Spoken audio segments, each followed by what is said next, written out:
मध्यिका से हर साल एक प्रश्न जरूर पेपर में आता है और ये जो मध्यिका का क्वेश्चन है ये 6 नंबर का आता है।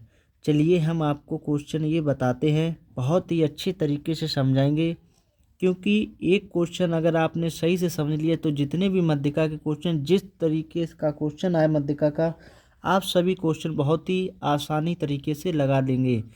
देखिए, सबसे पहले इस सवाल में दिया हुआ भार, फिर विद्यार्थियों की संख्या।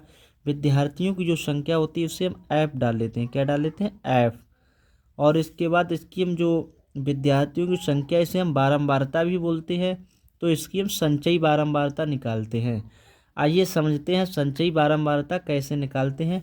तो यहाँ पे साथियों सबसे पहले 2 लिखा हुआ है, तो यहाँ पे हम 2 लिख लेंगे। इसके बाद 2 और 3 को जोड़ लेंगे, कितना हो जाएगा? 5। 5 और 8 को जोड़ेंगे, कितना हो जाएगा? 13 हो जाएगा। कितना हो जाएगा? 13। 13 और 6 को जोड़ेंगे तो हो जाएगा यहाँ पे 19 हो जाएगा। 19 और 6 को जोड़ेंगे तो ये हो जाएगा 25।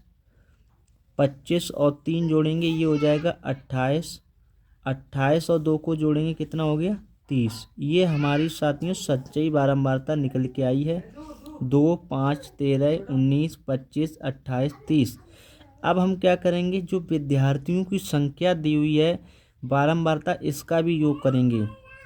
2, 3, 5, 5, 2, 3, 5, 5 और 8 13, 13, 6 19, 19 और 6 25, 25 और 3 28, 28 2 30। तो इधर हमारा जो n का मान निकल के आया है वो कितना निकल के आया? 30। अगर यहाँ पे इसका योग अगर 30 आए और इधर संचयी बारंबारता 30 आए, तो अगर ये दोनों अगर बराबर हैं तो समझ लेना कि संचयी बारंबारता हमारी सही निकली हुई है। अन्यथा अगर ये 30 जो लास्ट वाला अंक है ये और इस योग के बराबर नहीं है तो समझना हमारा सवाल जो है वो गलत लगा हुआ है। तो हमारा n का जो मान कितना आया? 30 आया। अब हम निकालेंगे n/2 का मान। क्या निकालेंगे? n/2। n/2। यहाँ पे n का मान है 30/2। इसे हम हल करेंगे, 2 एकम 2, इसे काट देंगे, 15 आ जाएगा। तो ये हमारा कितना आ गया? 15। अब इस 15 को हम संचयी बारंबारता में देखेंगे। यही यहाँ पर ही साथियों ध्यान से समझिए कि जो 15 है वो कहीं संचयी बारंबारता में आ रहा है? कहीं पर भी नहीं आ रहा है। अब ये देखते हैं 15 से छोटी संख्या कौन सी संचयी बारंबारता में है। तो 15 से छोटी जो संख्या है वो कौन सी है? 13 है। कौन सी है? 13। इसी को हम डाल देते हैं CF। क्या डाल देते हैं साथियों? CF डाल देते हैं। जो 15 से छोटी जस्ट संख्या होती है उसको हम CF डाल देते हैं। फिर उसी के जस्ट नीचे वाली लाइन में आते हैं, उससे जस्ट जो है नीचे वाली लाइन में आते हैं। इसमें जो इस वाला ये मान होता है बारंबारता में, इसे हम डाल देते हैं AF। क्या डाल देते हैं? AF। इसे हम डाल देते हैं AF।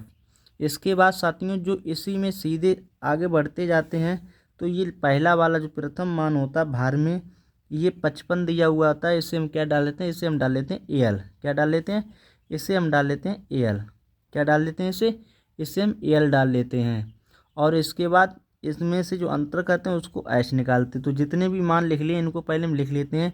तो यहाँ पे CF बराबर हमें कितना प्राप्त हो गया था? CF हमें जो प्राप्त हो गया है वो 13 प्राप्त हो गया। कितना हो गया? 13। F का मान कितना प्राप्त हो गया? F का मान हमें प्राप्त हो गया 6। L का मान देखेंगे, जो हमें L का मान प्राप्त हुआ है, L का जो मान प्राप्त हुआ है वो हमें हुआ है 55। कितना हुआ है? 55।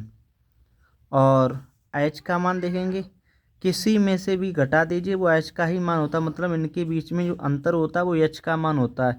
चाहे 75 में से 70 घटा लो, चाहे 70 में से 65 घटा लो, 65 में से 60 घटा, किसी कोई भी मान को घटा दो तो वो हमारा क्या निकल के आता है? वो हमारा H निकलता है। तो 60 में से हम 55 को घटा देंगे। 60 में से 55 को घटा देंगे, कितना आ जाएगा H का मान? H का जो मान निकल के आएगा वो हमारा 5 आ जाएगा। तो हमने CF का मान 13 निकाल लिया, F का मान 6 निकाल लिया, L का मान 55 निकाल लिया, H का मान कितना निकाल लिया? 5 निकाल लिया है। अब हमें जो है सूत्र याद होना चाहिए। मध्यिका का जो सूत्र होता है वो होता है मध्यिका बराबर AL, फिर इसके बाद कोष्टक लगा देते हैं, n/2 माइनस CF बटा F गुणे H। ये हमारा साथियों सूत्र होता है L plus N/2 minus CF बटा F गुणे H। इस सूत्र में मान को लगाएंगे। L का मान जो निकला है हमारा कितना निकला है 55, यहाँ पे तो 55 लिख लेंगे, प्लस लगा लेंगे, इसके बाद कोष्टक लगा देंगे। N/2 का जो मान निकला है तो कितना निकला 15 लिख लेंगे, माइनस CF का जो मान निकला है वो 13 निकला, तो यहाँ पे 13 लिख लेंगे, बटे F है, F का मान निकला है 6, कोष्टक लगा देंगे, और H का जो मान निकला है वो 5 है, वो इसे लिख लेंगे। इससे घटाएंगे यहाँ पे 55 प्लस 15 में से 13 घटाएंगे तो यहाँ पे बचेगा 2/6 और गुणे 5, इससे काट लेंगे 2 एकम 2, 2 3 6। तो हमारा जो प्राप्त हो गया है वो प्राप्त हुआ है 55 प्लस 1/3 गुणे 5। 55 प्लस 1 का गुणा 5 में 5 हो जाएगा, बटा 3 कर देंगे, तो ये 55 प्लस 5 में अब 3 का भाग लगा देंगे तो हमारा प्राप्त हो जाएगा 1.67। इसको जोड़ देंगे 55 में 1.67 जोड़ेंगे तो हो जाएगा 56.67 kg किलोग्राम। ये साथियों हमारा क्या आया आंसर आया। जिसने अभी तक हमारे चैनल को सब्सक्राइब नहीं किया हो तो चैनल को सब्सक्राइब कर लें और बेल आइकन को भी प्रेस कर लें, क्योंकि हम आपके लिए रोज़ाना इसी तरीके से जितने भी इम्पोर्टेंट क्वेश्चन हैं उन क्वेश्चनों को लेके आते हैं और सॉल्व कराते हैं। आपको एक क्वेश्चन से आपको पूरे चैप्टर का टाइप समझा देते हैं, जिससे कि कोई सा भी क्वेश्चन पेपर में आपका छूटे नहीं और आपको अच्छे तरीके से पेपर को करके हलाएं, क्योंकि एक यही टारगेट रहता है कि पेपर को कैसे पूरा हल करें। तो वही हम आपके लिए रोज़ाना सेशन लेके आते हैं और इसी तरीके से लाते रहेंगे। इसीलिए जिसने अभी तक हमारे चैनल को सब्सक्राइब नहीं किया तो चैनल को सब्सक्राइब कर लें और बेल आइकन को भी प्रेस कर लें।